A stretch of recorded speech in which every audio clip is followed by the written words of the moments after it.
Nós quem agradecemos aos três irmãos pela boa vontade de cantar para nós, de nos ajudar na sintonia com o plano mais elevado que nos envolve nesse instante. Nós recebemos aqui na nossa casa, pela primeira vez, aqui no Grupo Espírita Ana Nery, o nosso irmão Fernando. Está com sua família, né, Fernando? A família do Fernando veio também, nós cumprimentamos. Ele é de a família de Engenheiro Caldas. Fernando veio do estado de São Paulo, onde trabalhava profissionalmente também no movimento espírita, né, da cidade, da região, e agora está aqui pertinho da gente. Resultado da pandemia, né, Fernando? Buscou o interior e está se sentindo agora melhor do que na capital do estado de São Paulo. Muito bem, gente. Deus nos abençoe, né, na nossa busca. Deus nos ajude a encontrar as respostas aos nossos anseios, encontrar remédio para as nossas dores. E tudo isso que nós estamos falando está no Evangelho de Jesus. Não há outro recurso que responda à humanidade as principais questões da vida. Vamos abrir os corações para recebermos a mensagem da noite. A música já nos ajudou.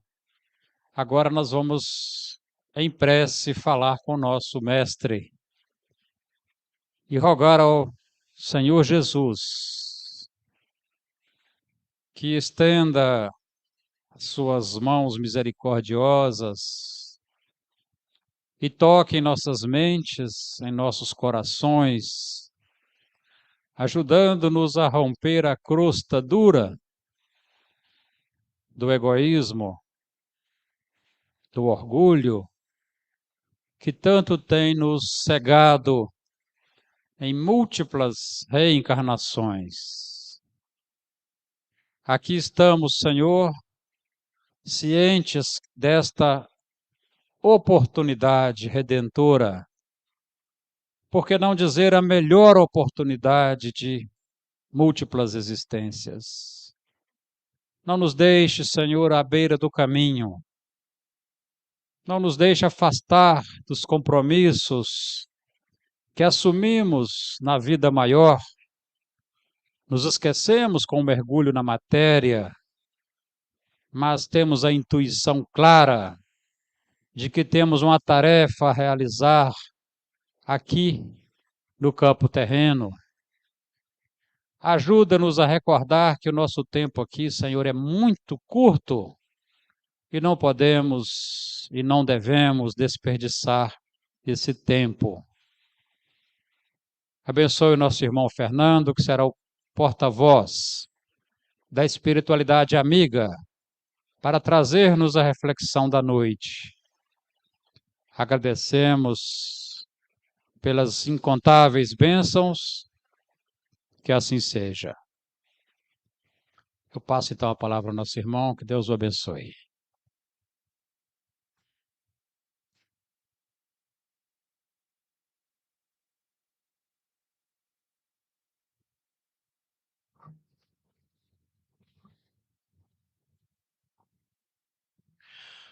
Boa noite, amigos e amigas.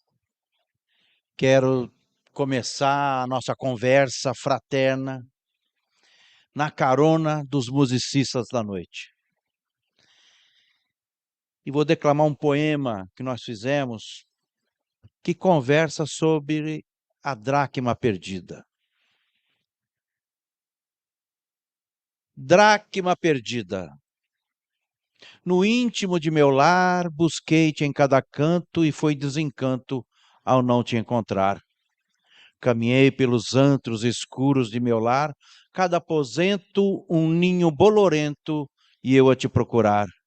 O dia se findava e a pouca luz que existia logo se negava a iluminar a casa onde janela não havia. Os joelhos se me dobraram e em preces eu pedia a luz que se esvai. Diga a Deus, Pai, o quanto eu sofria. Um anjo logo se achegou. com a lamparina na mão.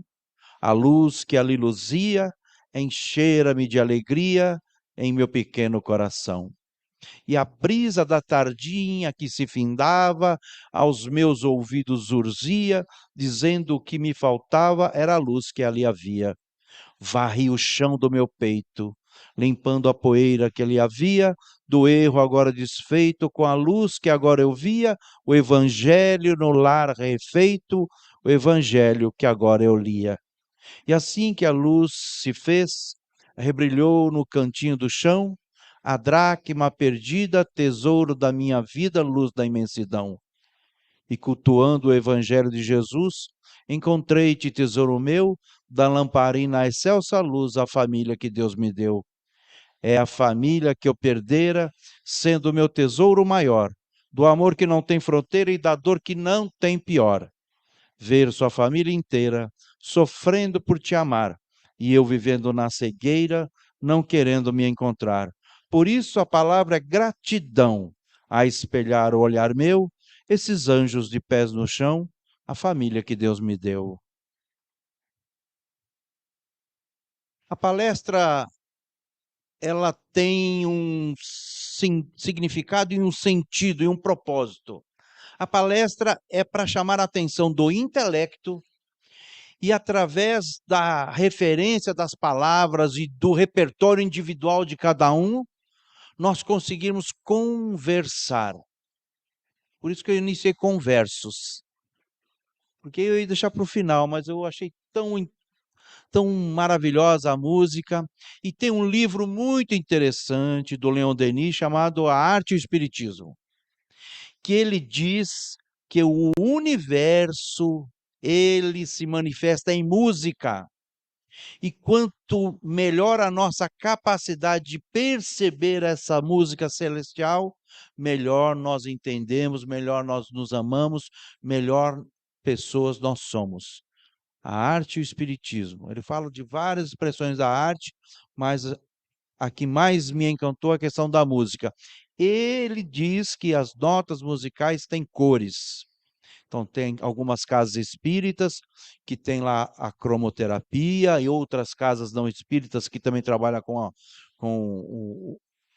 com as cores.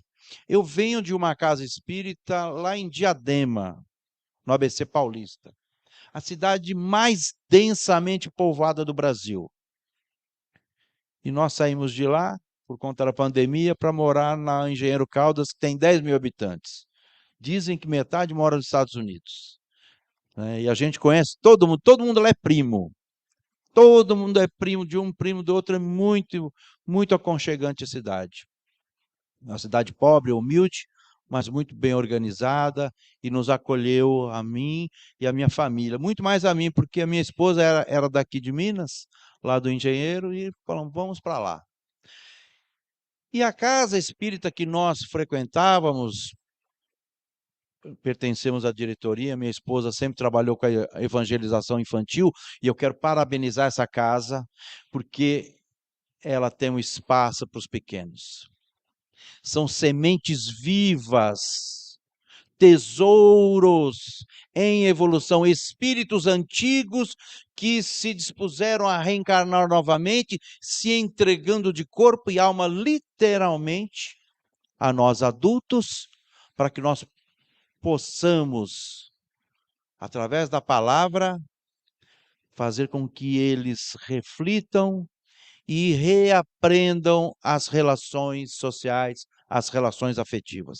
É para isso que a reencarnação existe, para que a gente velho, para que a gente, estou dizendo no sentido velho de ultrapassado, de antigo, de teimoso nos seus vícios, nos seus valores, muitas vezes pequenos, nós possamos reencarnar e num cérebro novo a gente reaprender a amar quem nós odiamos, perdoar quem nos ofendeu. E a evangelização infantil é aquela passagem maravilhosa do Evangelho de Jesus, em que ele está lá conversando e chegam lá aquela criançada e começa a sentar no colo dele, começa a atrapalhar a palestra de Jesus. E os apóstolos, os discípulos, repreendendo aquelas crianças e as mães das crianças. E Jesus foi categórico: deixai vir a mim os pequeninos, e ai daqueles que os impedirem. Não é só deixar vir as crianças. Ai daqueles que impedirem as crianças de ter o contato com Jesus, esse é o evangelho transformador. E aquele que se assemelhar a uma dessas crianças, ele estará no reino dos céus. O que é essa semelhança com essas crianças? Porque quando a gente reencarna, gente, para fazer uma viagem de 15 horas, que é de Diadema para cá, dá medo. Será que o carro vai quebrar? Será que vai ter algum acidente na pista? Será que vai estar chovendo? Será que vai dar tudo certo? Alguém vai me ajudar a dirigir? Uma viagem de 15 horas. Agora imagina a viagem de uma vida inteira. Você está no plano espiritual, espírito necessitado de recomeçar e reaprender, entender novas dinâmicas. Aí você tem que achar um pai e uma mãe. Se para a gente achar um fiador para casa de aluguel já dá trabalho, imagina você chegar para alguém e falar: você pode ser a minha mãe? Porque essa é a conversa que se dá no plano espiritual. A gente, para reencarnar, precisou ter uma mãe.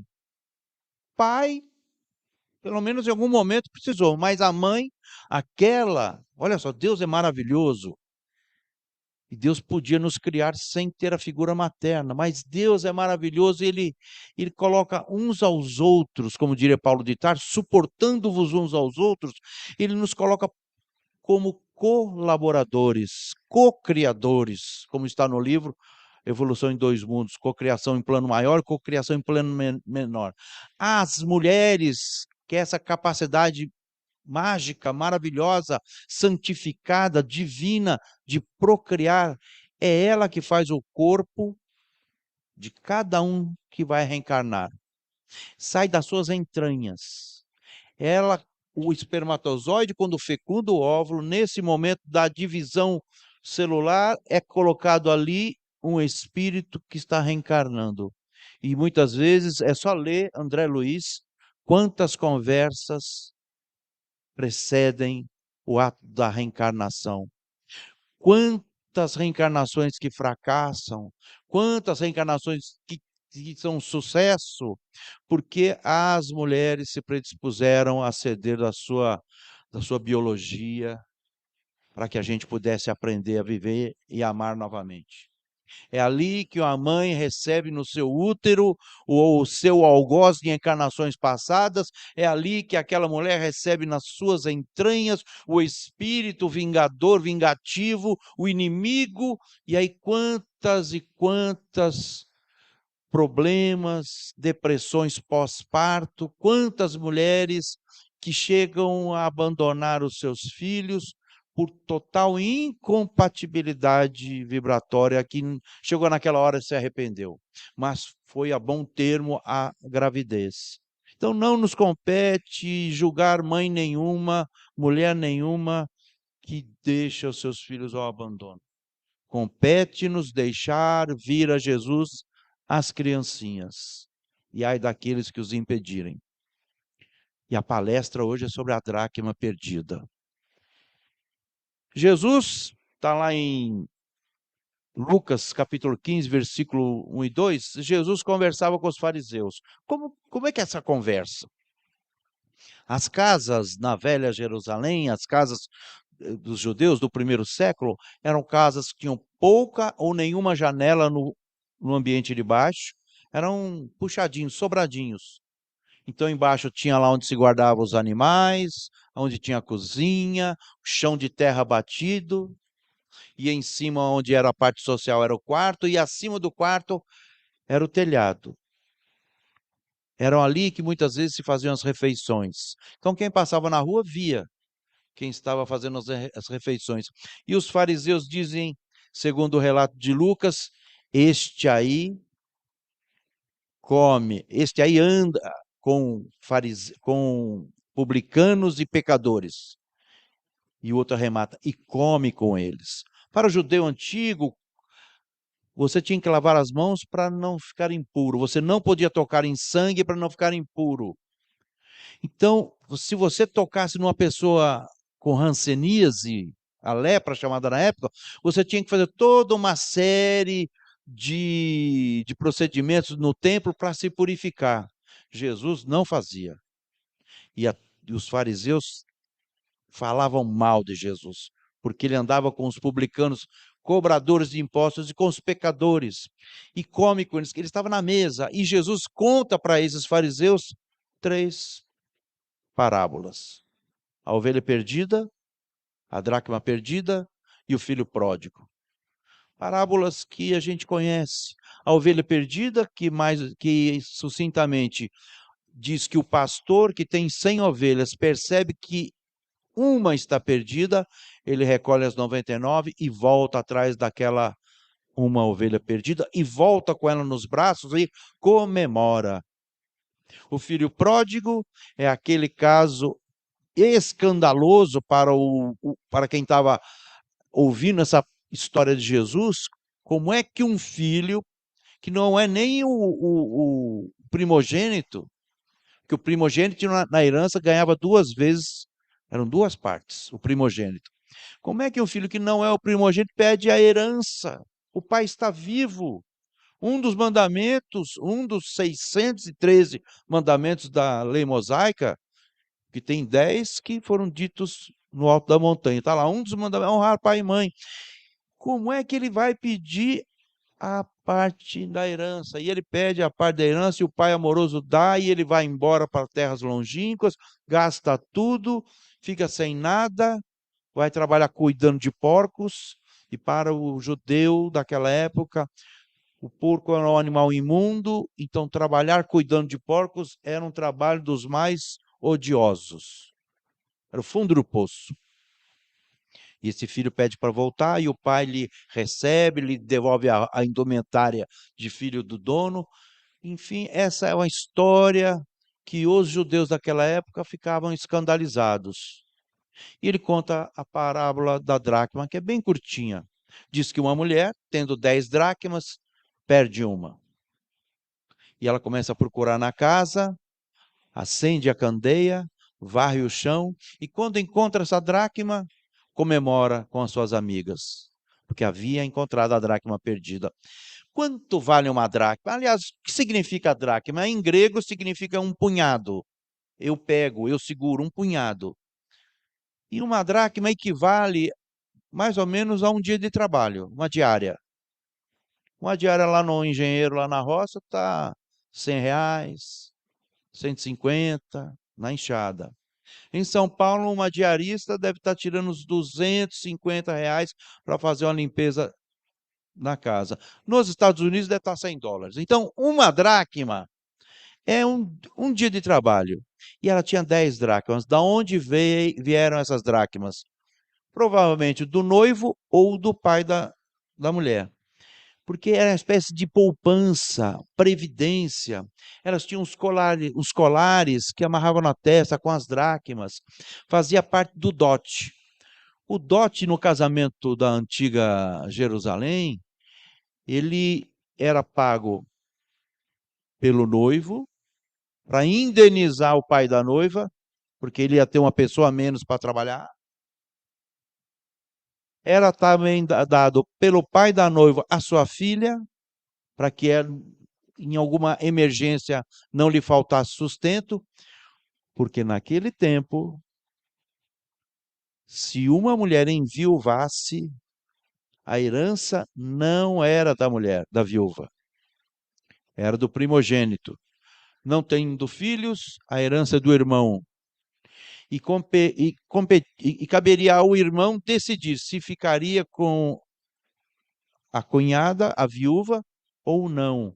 E se essa viúva não tivesse filhos, caberia a esse irmão sobrevivente, o irmão do falecido, gerar filhos na viúva para que o nome daquele morto, daquele falecido, continuasse existindo.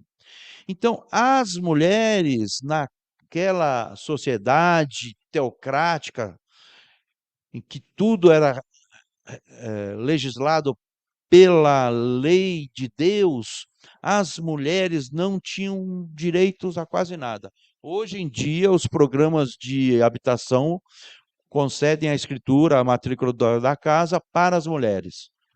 Porque há muito tempo atrás, os homens e as mulheres se separavam e a casa estava no nome do homem e depois tinha que vender. Então, hoje em dia, o nosso Código brasileiro já deu grandes avanços na proteção da figura feminina. A sociedade para quem Jesus conversava era machista, patriarcal,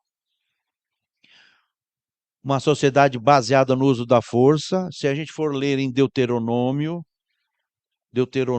que era o discurso de Moisés para os judeus que iriam para a terra prometida, porque Moisés disse: eu não vou entrar na terra prometida, e anotaram-se as recomendações de Moisés. Em Deuteronômio, Moisés diz o seguinte: quando fores ter com uma cidade, oferece a paz. Se aceitarem, eles pagarão impostos e vos servirão. O que é pagar impostos e vos servir? Seriam servos, escravos, escravizados. Em não querendo a paz, passe a fio de espada todos os homens e peguem as mulheres e as crianças e as riquezas da casa. Essa era a palavra de Deus dita por Moisés para aquela sociedade. Aí chega o Nazareno. Jesus era do interior. Ele era um caipira. Ele era um interiorano. E chega um Nazareno falando que tem que perdoar os inimigos, tem que amar os adversários, tem que oferecer a outra face para um povo eminentemente beligerante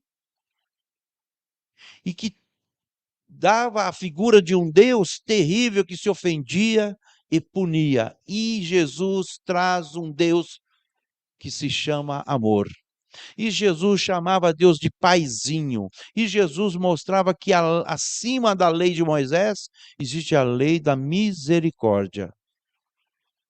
Num breve lance, na praça pública, os fariseus arrastaram a mulher acusada de adultério.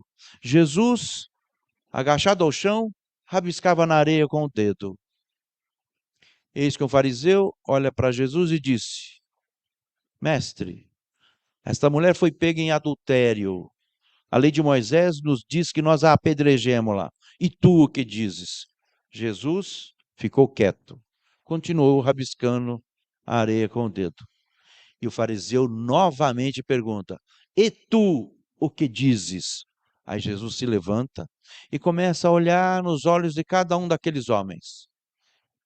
E Jesus disse: Aquele dentre vós que estáis sem pecado, que atire a primeira pedra.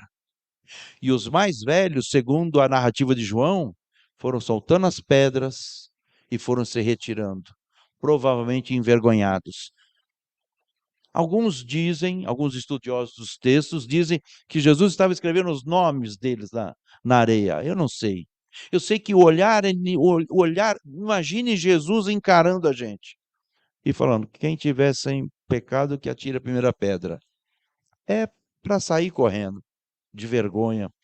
Quando todos foram embora, a mulher ainda lá caída, Jesus diz: mulher, onde estão os que te perseguem? Ora, ele fez uma pergunta desnecessária, todos já tinham saído, mas ele pergunta para aquela mulher. E ela disse: se foram. E Jesus disse: eu tampouco vos condeno, vai e não peques mais.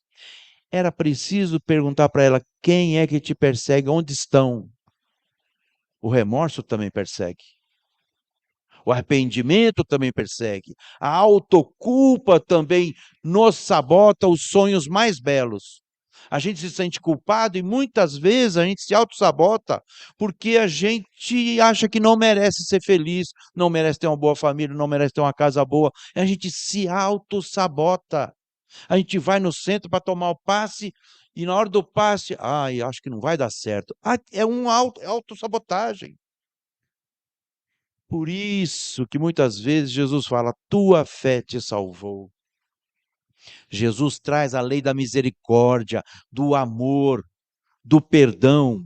Pedro pergunta para Jesus: mestre, quantas vezes eu tenho que perdoar o meu irmão? 7 vezes? E Jesus diz: não somente 7, mas 70 vezes 7 vezes. 7, que na Cabalá, o estudo das Escrituras, o estudo dos hebreus, na Cabalá, o 7 é o símbolo da completitude, 7 períodos de criação da terra. No 7º dia, Deus consagrou a sua criação. Então, no 7º ano de cada colheita, se deixava a terra descansar. E a cada período de 7 vezes 7 anos, 49 anos, se comemora o jubileu, se soltam os condenados, se fazem as festividades. Então, Jesus, ele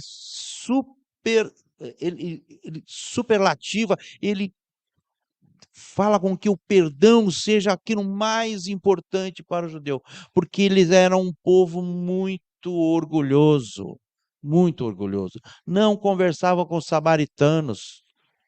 Era pecado conversar com os samaritanos. E Jesus vai lá no poço de Jacó e pede água à mulher samaritana e se anuncia como Messias. O que é que Jesus estava fazendo no meio desse povo tão endurecido? Ele estava salvando as dracmas, aqueles homens e mulheres e crianças, tesouros aos olhos de Deus. Cada um tem o seu valor, perdidos muitas vezes sem o saberem. Algumas coisas sobre essas 3 parábolas: a ovelha perdida, a dracma perdida e o filho pródigo. A ovelha sabia que estava perdida e não sabia como fazer para voltar para o rebanho. A dracma não sabia que estava perdida, porque é um objeto. E o filho pródigo sabia que estava perdido e sabia o que fazer para voltar para a casa do pai. E nós? Como é que nós nos colocamos nessas histórias? Nós somos ovelhas, isso é, estamos perdidos, sei que estou perdido, mas não sei o que fazer. Ou eu sou uma dracma, estou dentro de casa, perdido e não sei. Ou eu sou o filho pródigo, gastei tudo o que eu tinha, o que não tinha, mas eu sei qual é o caminho de retorno à casa do Pai. E que caminho é esse? Onde é que a gente vê essas indicações? Onde é que está escrito o caminho para a casa do Pai? Jesus em seu evangelho. Quando ele olha o grande templo de Jerusalém e os discípulos, vendo pela comemoração da Páscoa, falam: olha como são grandes as pedras do templo. E Jesus fala: em verdade vos digo, não ficará pedra sobre pedra.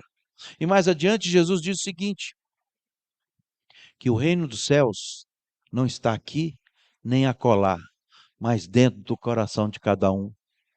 Olha a ousadia desse mestre, desse nazareno, desse sertanejo judeu, que falar que o reino de Deus não está no templo de Salomão, mas dentro do nosso coração. Os judeus construíram o templo, gente. Dentro do templo tinha lá o tabernáculo, o santo dos santos lugares. Uma vez por ano, o sumo sacerdote ia lá para conversar com Deus, atrás do véu.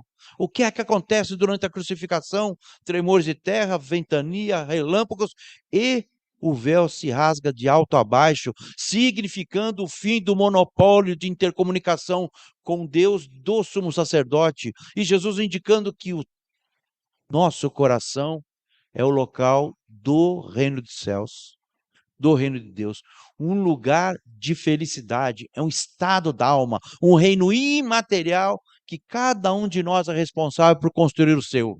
A nossa jornada evolutiva, ela é coletiva. Nós vivemos em família, sempre. Embora a evolução é individual, a nossa caminhada é coletiva. E Jesus nos coloca no centro do olhar amoroso de Deus quando diz que o templo sagrado é o nosso coração. A dracma não sabe que tem isso dentro de si. Onde que a dracma está? Dentro de casa. O que é que a mulher faz?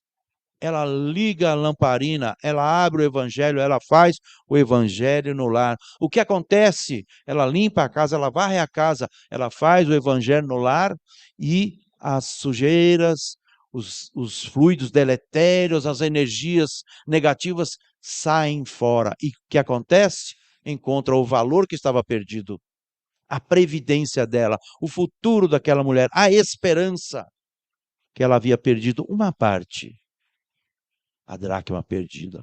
E o que é que nós estamos perdendo todos os dias dentro de nossas casas? Nós estamos perdendo todos os dias para esse tipo de coisa.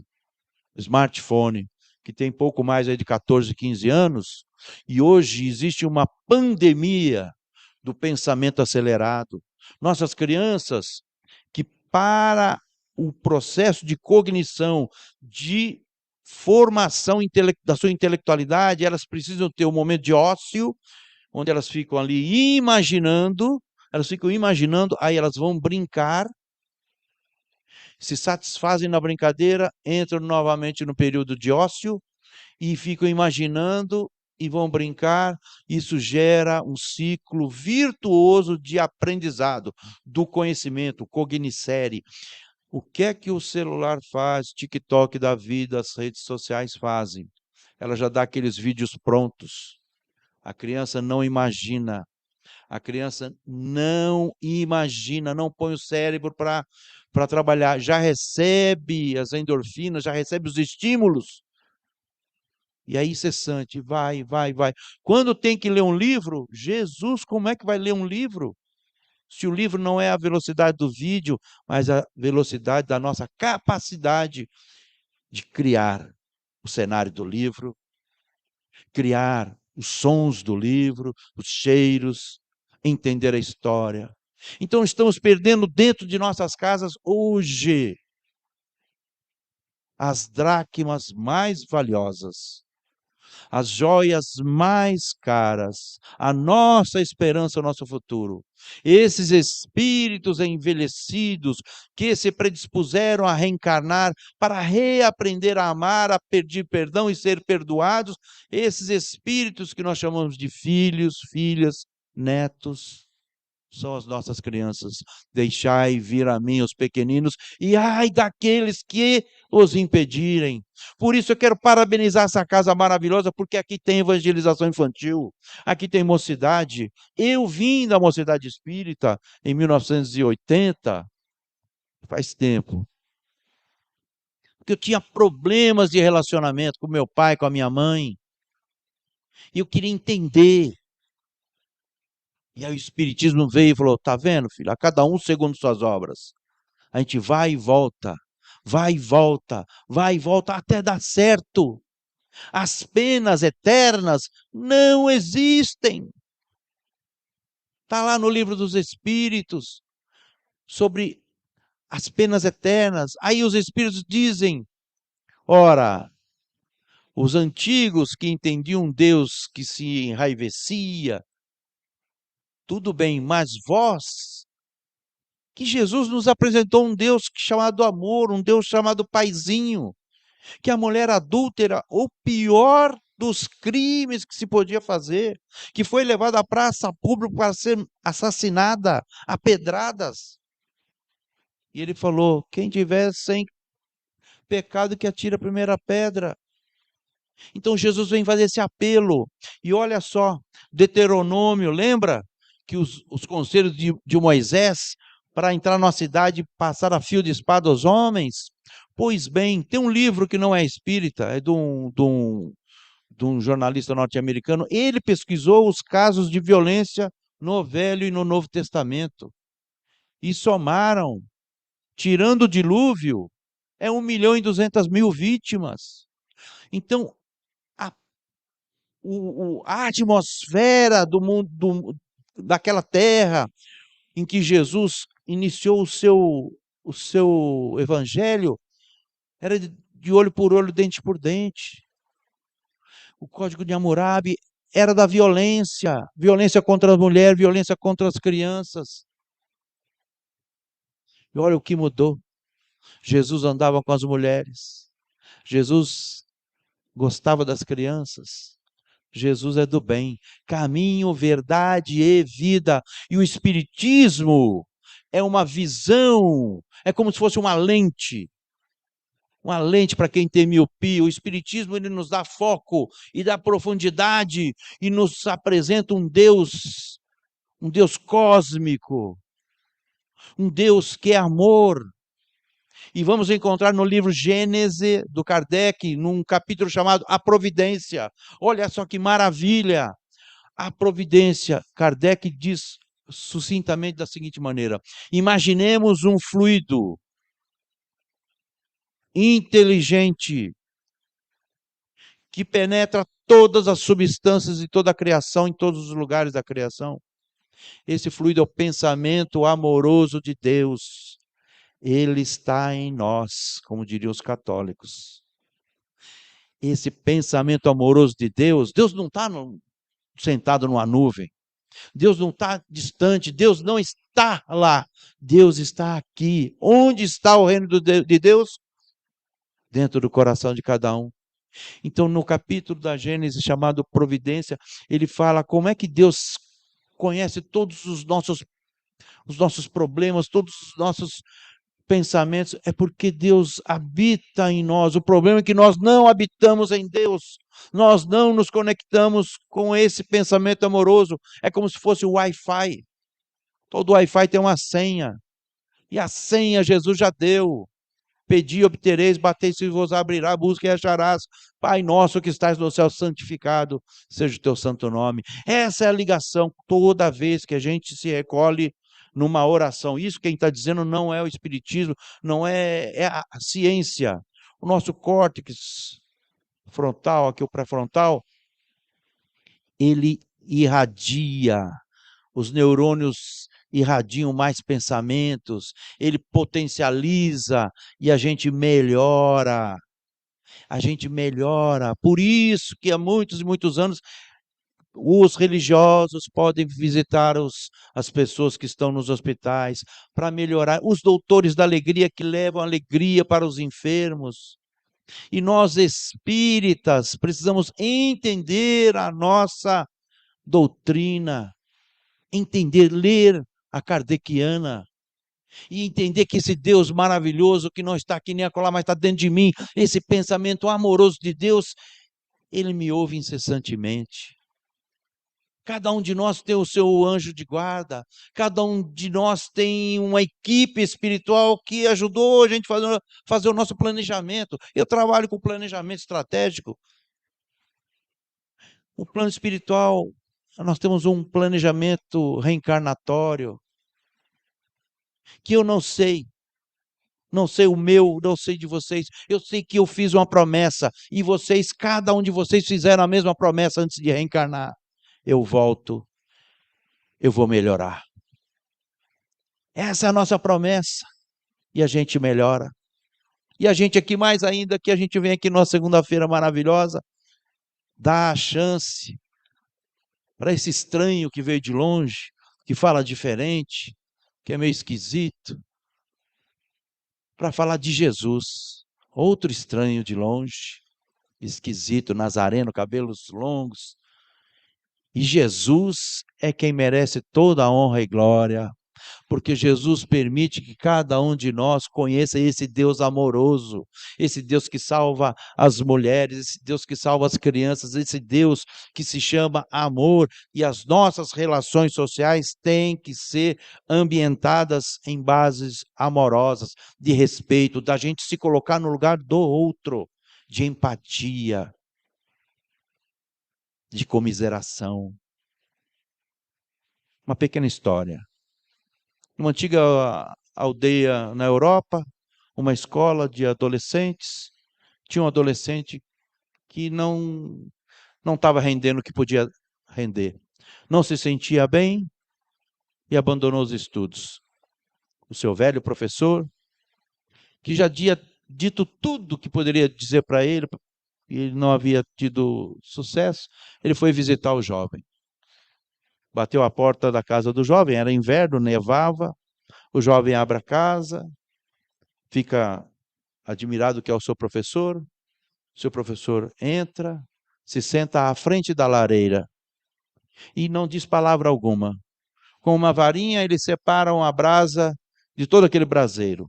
Então, aquela brasa fulgurante, vermelha, viva, crepitando, cheia de chama, cheia de fogo, ao ser colocada longe das outras brasas, ela vai apagando, vai perdendo sua cor, seu fulgor, sua energia. Quando ela estava quase apagando, o professor, com a mesma varinha, recoloca essa brasa junto com as outras. E ela se revigora. O aluno, sensibilizado, que o professor foi até a casa dele, no dia seguinte, retorna às aulas. Jesus todos os dias está em nossa casa.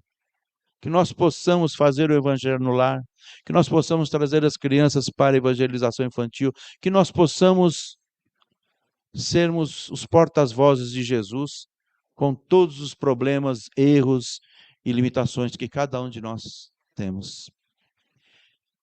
É bom vir no centro espírita.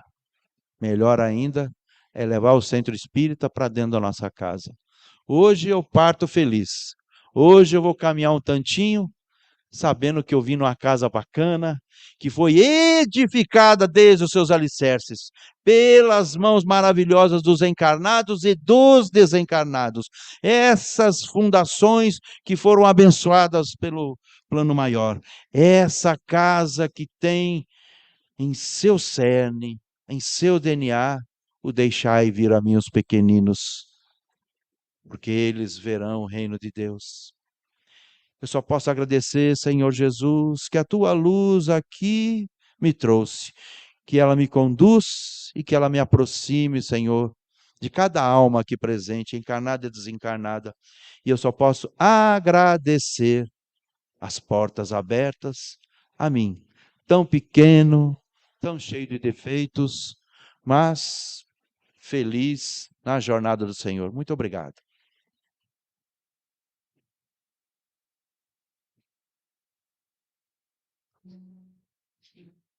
Eu creio que a gente pode, aqui representando esse grupo, dizer que nós gostamos muito de ouvir o Fernando.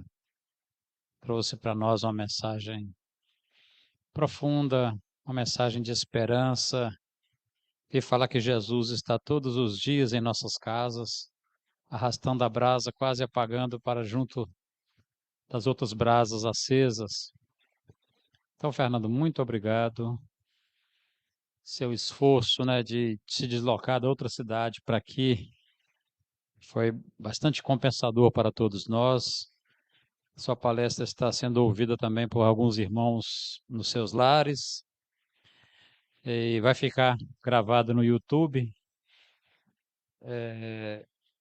E à medida que o tempo passa, normalmente as pessoas vão assistindo as palestras, enfim, sementes lançadas no solo, né? No solo dos corações. Muito obrigado a você, sua família, que veio também nos prestigiar com a presença. Nós agradecemos. E vamos agora receber o passe para completar, né, a bênção da noite, que começou com a música e vai terminar com a música. Então, depois do passe, a Glauce vai tocar para nós, vai cantar Quanta Luz, e nós vamos embora levando muita luz nos corações. Então, elevemos nossos sentimentos a Jesus, em gratidão pela mensagem aqui ouvida por todos nós, pela presença amiga da espiritualidade, trabalhadora e sustentadora dos serviços que aqui nesta casa se prestam. Agradecer, Senhor, porque temos esse posto avançado da sua misericórdia aqui na terra, acolhendo a todos nós, confortando os nossos corações, esclarecendo nossas dúvidas e oferecendo-nos oportunidades de serviço no bem, convidando-nos para o serviço ativo, remindo o tempo, preparando-nos para um amanhã de vitória para todos nós. mais uma vez a nossa gratidão, pedindo que possamos recolher em nossos corpos a bênção dos passes, desses fluidos gentilmente e generosamente trabalhados pelos nossos mentores espirituais e devolvidos conforme a nossa necessidade. Obrigado, Senhor Jesus, e que assim seja.